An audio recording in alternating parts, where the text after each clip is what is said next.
नमस्कार, मी पंजाब दत्त. आज आहे 2 मे 2026. तर काय झालं, राज्यातल्या सर्व शेतकऱ्याचे फोन येत आहेत. तर आमच्याकडं ऊस आहे ना, एखादा उन्हाळ्यामध्ये मेमध्ये अवकाळी येईल का? तर ऊस शेतकऱ्यासाठी आनंदाची बातमी. एक 7, 8, 9, 10च्या दरम्यान एक पाऊस येणार आहे. मात्र तो पाऊस विदर्भात, पूर्व विदर्भ, पश्चिम विदर्भ आणि मराठवाडा या परिसरामध्ये चांगला पाऊस असणार आहे. म्हणजे अवकाळी पाऊस असणार नाही, मान्सून पूर्व पाऊस येणार आहे. म्हणून ही विदर्भ, मराठवाड्यातल्या शेतकऱ्यांनी हा अंदाज लक्षात.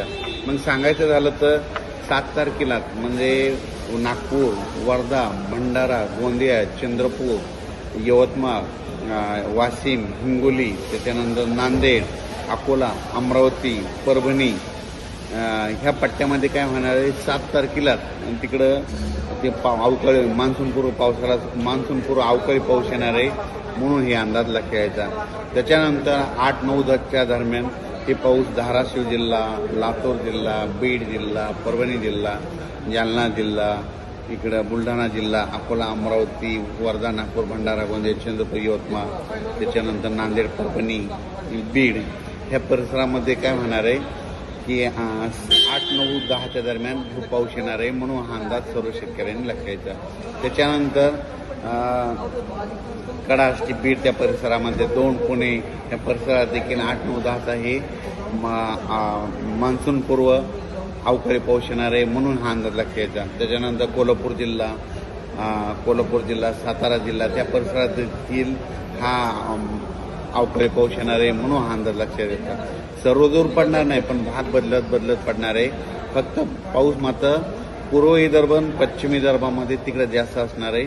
मराठवाड्याकडे थोडं कमी होईल. लातूर जिल्ह्यात एक थोडा जास्त राहील. सोलापूर जिल्हा, लातूर जिल्हा, नांदेड जिल्हा, आदिलाबाद, तेलंगणा तिकडं जरा जास्त पडणार आहे पाऊस. हे अवकाळी पाऊस असणार आहे. म्हणून ऊसवाल्या शेतकऱ्यासाठी आनंदाची बातमी.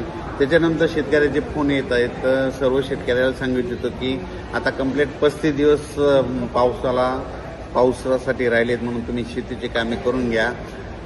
जवळपास माझा तर अंदाज आहे 12 मे ते 17 मेच्या दरम्यान अंदमान बेटावर मान्सून दस्तक देणार आहे. म्हणून ही सर्वप्रथम शेतकऱ्यासाठी आनंदाची बातमी. आतापर्यंत दरवर्षी कसं असतं, कधी 19 मे, 20 मे, 21 मेला अंदमान बेटावर मान्सून दाखल होतं आणि तसं वातावरण तयार होतं आहे. पण यावर्षी तुम्हाला एक सांगू इच्छितो, 10 मे पासूनच तिथं वातावरण बनायला सुरुवात होणार आहे. पण 12 आणि 13 तारखेला मात्र अंदमान बेटावर मान्सून दस्तक देईल. तर 12-13 मेला जर दस्तक दिली तर तिथून 10 दिवस म्हणजे 24-25ला ते 25पर्यंत केरळ येईल. आणि तिथून 3 दिवस मुक्काम केल्याच्या नंतर तिथून जवळपास 7-8 जूनच्या दरम्यान मग महाराष्ट्रात दाखल होऊ शकतो. म्हणून हे देखील लक्षात घ्यायचं. म्हणजे यावर्षी शेतकऱ्यासाठी चांगलं साल राहणार आहे. पाऊस देखील वेळोवेळी येणार आहे. म्हणून ही सर्वप्रथम शेतकऱ्यासाठी आनंदाची बातमी. हे जे अवकाळी पाऊस आहे हे 7 तारखेला नागपूरकडे सुरुवात होणार आहे. म्हणजे पूर्व विदर्भाकडे 7 तारखेला सुरुवात होणार आहे. 8ला देखील मग 8, 9, 10च्या दरम्यान काय होणार आहे, मग मराठवाड्याकडे येणार आहे. मराठवाड्यातून काही पश्चिम महाराष्ट्राकडे जाणार आहे. म्हणून हे लक्षात येतं.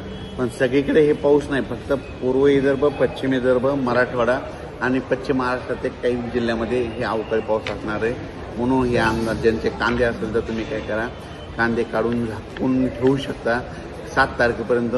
आणि आणखीन एक सांगू इच्छितो की राज्यामध्ये आणखी 6 तारखेपर्यंत दिवसभर सारखं वारं राहणार आहे. म्हणून हे अंदाज लक्षात येतात. दररोज तुम्हाला 6 तारखेपर्यंत झाडाची पानं हललेले दिसतील. म्हणजे वारं चालूच राहणार आहे. 7 तारखेला मात्र हे वारं बंद होणार आहे. म्हणून ही देखील अंदाज सर्व शेतकऱ्यांना लक्षात येतात. आणि यावर्षी शेतकऱ्याची जी पेरणी ही 3 टप्प्यात होणार आहे. एकदा 7-8 जूनला पाऊस येईल, कापसाच्या शेतकऱ्याच्या लागवड होतील. त्याच्यानंतर 15-16 दरम्यान येईल, 15 ते 20च्या दरम्यान येईल, त्याच्यात कापसाच्या लागवड होतील.